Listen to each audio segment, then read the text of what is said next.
What is your net worth and how do you calculate it? Let's talk about it.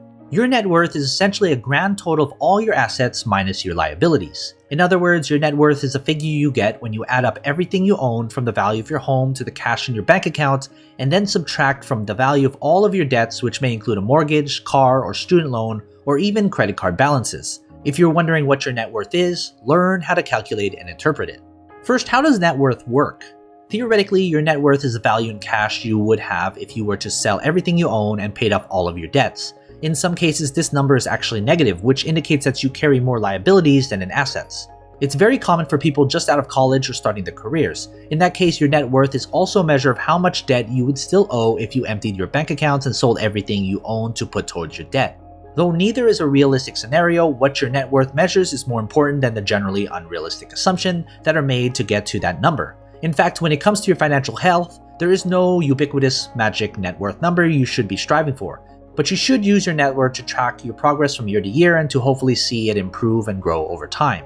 Calculating your net worth can be a simple process, but it requires that you gather all the information surrounding your current assets and liabilities. Most financial planners recommend that your clients keep a secure folder with information on all financial assets and liabilities to be updated at least once a year.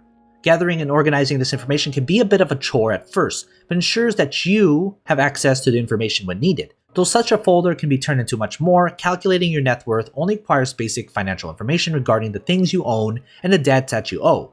So here's how to get started. Number 1, start by listing your largest assets. For most people, this could include the value of their home, any real estate properties, or vehicles like personal cars or boats. In the case of a business owner, this list would also include the value of their business, which has its own more complicated calculation.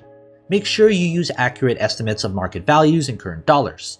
Number 2, you'll want to gather your latest statements for your more liquid assets. These assets include checking and savings accounts, cash, CDs, or other investments such as a brokerage account or retirement account. Number 3, consider listing other personal items that may be of value. This could be valuable jewelry, coin collections, musical instruments, heirlooms, a rare wine collection. You don't need to itemize everything, but you can try to list items that are worth $500 or more. And number 4, take all of the assets you have listed in the first 3 steps and add them together. This number represents your total assets. Then number 5, you start with the major outstanding liabilities such as the balance on your mortgage or car loan. List these loans and their most current balances. Then you list all of your personal liabilities such as your balance on your credit cards, student loans, or any other debt you may owe. Then you add up the balances of all your liabilities you listed above. This number represents your total liability. Then you put it all together. First, to calculate your net worth, simply subtract the total liabilities from the total assets. For this exercise, it doesn't matter how big or how small the number. It doesn't necessarily matter if the number is negative. Your net worth is just a starting point to have something to compare against in the future. And finally, repeat this process at least once a year and compare it with the previous year's number.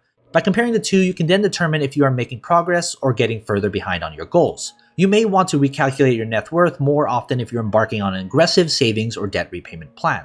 Be conservative with estimates, especially with home and vehicle values. Inflating the value of large assets may look good on paper, but may not paint an accurate picture of your net worth.